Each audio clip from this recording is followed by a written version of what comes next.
Hello everyone and welcome back to Flashback Fridays, and this week I'm going to be taking a look at one of the deluxe Star Wars 12-inch Kenner action figures from the 1990s. Now, after enjoying great success with their 12-inch line across that period, towards the end of the line with the Kenner label, they started to revisit some of their classic characters but with deluxe editions. So we had things like an electronic Darth Vader with a removable helmet. We had an electronic Boba Fett with various sounds. And then we got this deluxe Han Solo. And for all intents and purposes, this is a reissue, a re-release of the initial Han Solo from A New Hope, which was released in that first wave of 12-inch action figures way back when. Except this is significantly enhanced, and to be honest, aside from the costume itself, there's very little that actually resembles that initial release, because there's a lot of retooling here, brand new articulation, and of course it has a brand new action feature which was not present on the first release.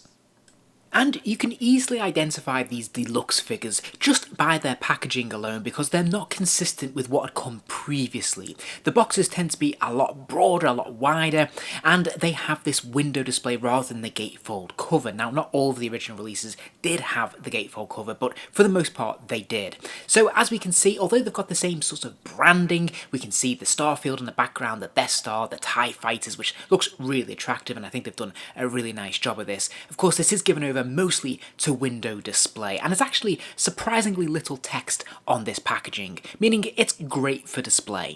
The side panel design is largely consistent with the other figures released earlier in the line, except this time it's much more elongated. This is taller packaging, significantly taller than what we got with the other 12-inch figures. It's also slightly narrower and thinner as well. So if we put this next to Obi-Wan Kenobi, one of the first figures released in this 12-inch line, you can see the difference here, how much thinner it is, but also taller.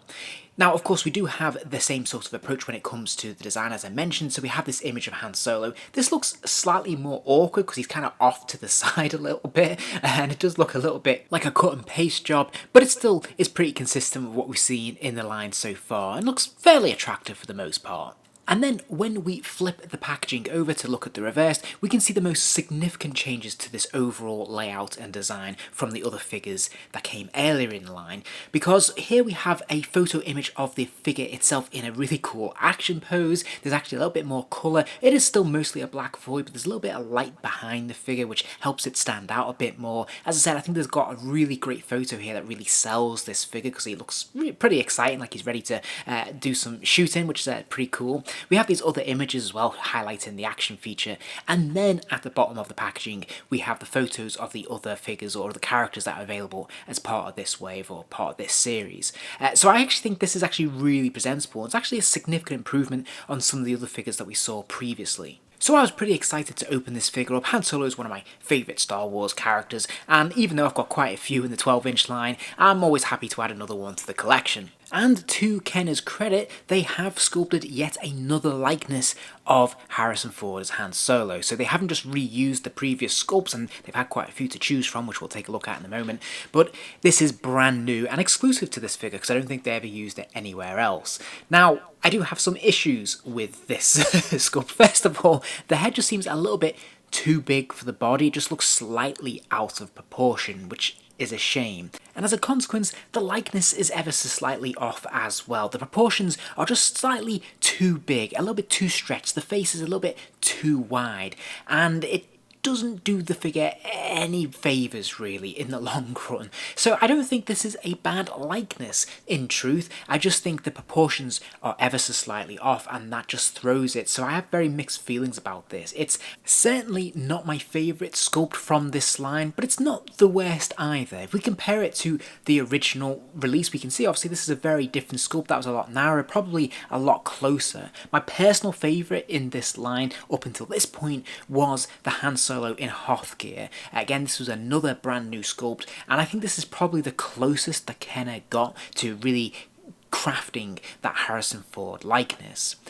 Now, interestingly, I think the closest likeness in terms of sculpt is to the Return of the Jedi Han Solo and Carbonite pack, because these two sculpts are actually very, very similar, especially if we look at the curl on the lips there, the eyebrows, and even around the nose a little bit. And yet, this version seems to have been warped, slightly stretched, maybe made a little bit bigger. So I feel like this was based on that release and then updated slightly or slightly retooled to fit on this new action body. I might be wrong on that, but they look quite similar. Now, I've already voiced my opinion on that Han Solo and Carbonite likeness. It's probably my most detested likeness in the 12-inch line that we got. This one, again, is in the same category, really. It does seem marginally better. Maybe that's down to the colouring. This is a lot warmer colouring in terms of the skin tone. So I think this is improved on that Return of the Jedi version. But nevertheless, this is still, you know, a little bit disappointing and a little bit off-putting. It's just not quite right.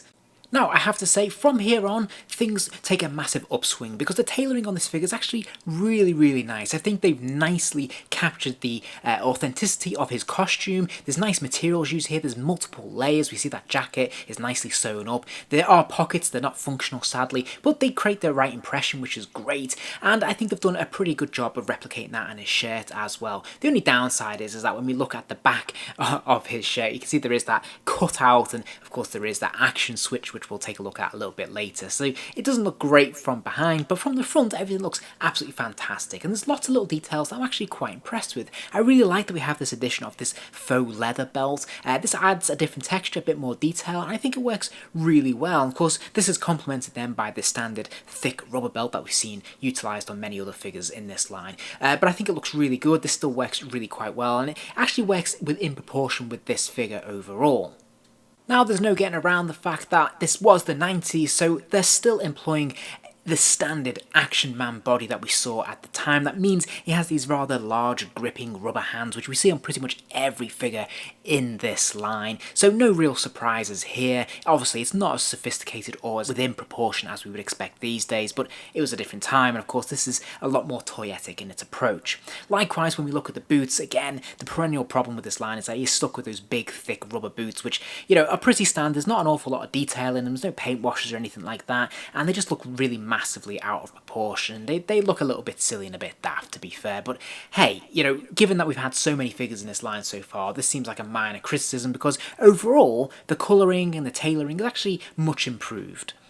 So let's look at articulation. This is where things get interesting because he does have a ball joint in the neck. Now this is unusual for the line at this time, this is a little bit experimental, and this is why he's Deluxe. So of course he can spin his head all the way around, he can tilt it from side to side, and he can nod it up and down a pretty healthy distance too. He's got ball joints in the shoulders, so of course those arms will lift up and out. There is a complementary bicep swivel at the top there as well. There's also plastic joints, a single joint at the elbow there, and that ball joint in the wrist, allowing the hand to rotate all the way around and hinge forwards and backwards slightly as well. So this is massively improved on those rubber arms. He also has waist articulation, so this is brand new. He has a ball joint in the waist, allowing him to move from side to side, lean left to right, and bend forwards and backwards. Ball joints in the hips, so he can kick his legs out to the side, he can kick his legs forwards, backwards, and there is another plastic joint at the knee, meaning he can easily bend his leg to 90 degrees. And there is a hinge at the ankle there as well, but you're not going to get much through this rubber boot. The one key difference is his right arm though, because this is linked to the action feature, so this cannot hold its pose. You can lift it up, but it's going to drop all the way down again. And whilst we're talking about the action feature, there is of course that plastic lever coming out of his back that if you press that down, lifts his arm up. He does also come with a couple of accessories as well. He comes with his standard blaster rifle and his blaster pistol. Now, there's nothing new or earth-shattering or particularly innovative here. We've seen these pieces on many other figures across this line, but they're pretty well sculpted and nicely painted when we see the tip of the blaster pistol there. So I think this looks pretty good. These are definitely appropriate weapons to give to this character, and it's something extra which I think is pretty cool and always fun to have. I'm particularly pleased that with the blaster rifle, there's no modifications, there's no plastic missiles or anything like that that can sometimes came with this weapon. So I think this just looks looks pretty cool, and obviously both these weapons have no issues fitting into his grip whatsoever. That giant rubber grip that he has will accommodate most accessories, and they look pretty snug. He holds them pretty well, and they look pretty good all in all. And so overall, I have some pretty mixed feelings about this figure. This is meant to be a deluxe figure. It's meant to offer something new and interesting and a little bit upscaled from the previous release. And I think it does deliver on that front, if only in the articulation, because that articulation is absolutely fantastic. It's really great to have really significantly improved on the original offering. That first New Hope Han Solo was very limited. It had the rubber arms that couldn't really bend particularly well. There was no waist articulation. There was just a straight swivel at the neck. So all of this is massively improved, just being able to pose this figure and do interesting things with him. So I think that is definitely worthy of the deluxe treatment. Obviously they've tried to give him that action feature with the shooting hand. I'm not a huge fan of this. It feels a little bit redundant. I appreciate obviously it's definitely aimed at children, but I don't think it's really strictly necessary. I would much rather he'd been electronic and just had some stock phrases from any of the films. I think that would have been really cool, as they did with Boba Fett or Darth Vader. I don't think he needed to have this sort of launching action arm chopping feature, but hey, it is what it is. But otherwise, you know, the costuming is pretty nice, you know, with some of those limitations acknowledged, and its major weakness really comes from the likeness and from that head sculpt, which, you know, I've complained enough about. but overall, this is a pretty fun figure. It's not going to move the needle particularly, but I think if you're going to choose between this release or the very first one, then this is probably the superior figure to have, as I said, if only for the articulation and the posing opportunities. If you enjoyed this video, please do give it a like, and remember to subscribe, as there'll be plenty more videos soon.